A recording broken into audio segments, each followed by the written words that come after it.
or 6 times a day. That's the plan. Doesn't always work out that way. Doesn't work out that way. But if my wife, if she prepares the meals, normally she'll do them at night, right? She'll cook all the meals that we're gonna have that day at night. And if she does that, then I'll be on point. Like I bring them to the gym with me, I have my food with me throughout the day. But if not, which is not an issue, then I just kind of just fend for myself to see what I can come up with. Honey buns, and look, seriously, honey buns and protein shakes. That's it. Good old, it says Progenics. I call it Progenics. Good old Progenics. That's it. Real simple stuff though, man.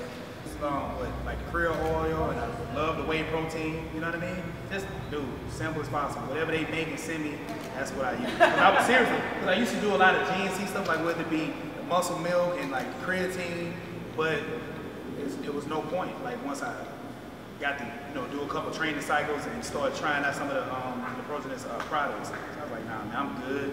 Like what they're doing. I like how I feel training with this. And you can look at some of my older videos and you can see the difference, like in numbers and just everything. It's crazy. I used to be able to do 255 kilos for a triple in a back squat. That went up to 273 triple in a back squat over time. They wasn't overnight, you know what I'm saying? But just just over time, just training. So yeah, so I just try to keep it real simple as far as that.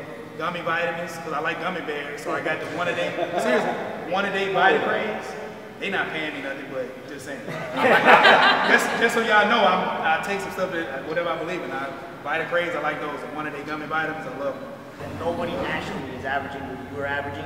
Is it mentally more of an easier mindset going into like a nationals rather than going to an international meet where you know the guys are, you're pretty matched up there? Honestly, I feel the same way. I don't think I'm not. You competing to yourself because when Kendrick goes out there, I think he's not believing on nobody around him. He got a goal to accomplish right there.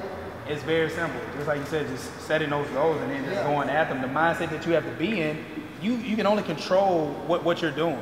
Like I can't lift for the next person, right? Regardless if I'm at nationals or if I'm at a world competition. It don't matter. Like those guys got to do their lifts and I have to do mine, right? So and I'm not gonna be any less confident just because I'm going to an international meet and I know somebody's lifting more than me. It got nothing to do with me, baby. You put that number up there. You saying you're starting with this, so you got to make it. It's up to me to come in and do my job, and then whatever happens after that, the chips fall wherever they're gonna fall. How much say do you have in your attempts, and how much of it is your coach? A lot of say. It is a team effort. Because he's gonna ask how I'm feeling, right? He may think I need to go up heavy, but if I'm not feeling good, I'm like, nah, let's do this right here. We if you say we need this number, or we need this, I go out and do it if I'm feeling confident. Do you go off of weight, or sometimes do you look at it like I want to hit 5 with my 6 attempts? Do you look at it like that? Do you like to measure? I guess what you'd say is as Kendrick having a good meet, not necessarily hitting. You're not always going to hit PRs. Yeah. But to sit there and say, I wanted to go out, I wanted to hit 5 of my 6 attempts, I'm happy with that. Yeah. I always feel like if I can make 4 out of 6 lifts, because I don't know what jumps I'm gonna do, but I feel like if I get 4 out of 6 attempts, then I'll be fine. I'm not going out with the mindset, okay, I'm cool if I miss some lifts, you know what I mean? Yeah, but I know for sure if I get 4 out of 6 lifts, it's a pretty good competition. 4 out of 6. Dude, sauna and ice, man. So when I want to recover from training, supplement stuff, you guys already know about that stuff, but sauna and ice. I sauna before I lift, I sauna after I lift, and I do the ice bath probably, depending on what part of the phase I'm in, I'll do it 2 or 3 times a week. So I'm in the peaking phase right now, I'll do it 3 times a week. Yep, 10 minutes at a time. What has been the most, rewarding experience of your life? Like winning nationals, getting to the medaling at the Pan Am Games, or doing 2 Olympics? What has been more rewarding, I guess, in your career?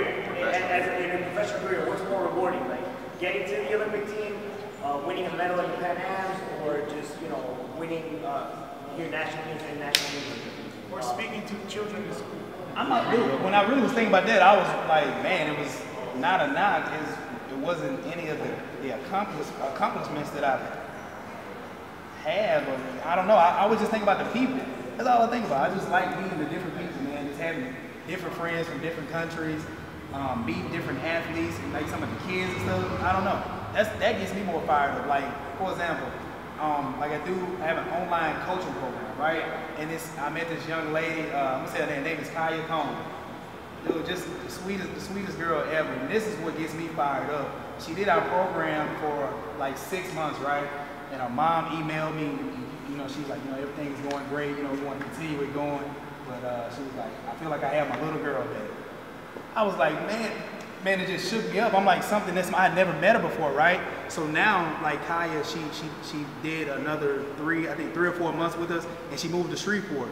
Like, she's my teammate now, right? So she goes to school at LSU Shreveport, training on the teams and, you know, competing at different competitions. And I get to see her every day I go to the gym. That gets me more fired up than anything. I'm like, that's a relationship with somebody, girl from Hawaii, right? And I'm like, now she's living in Louisiana and I see her every day.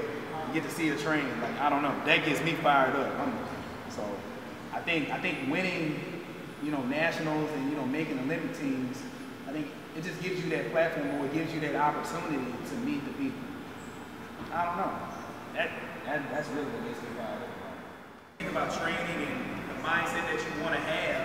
You have to see yourself doing these things before it actually happens.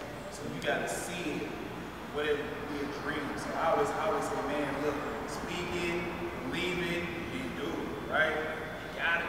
Those 3 things, man, it's just so real.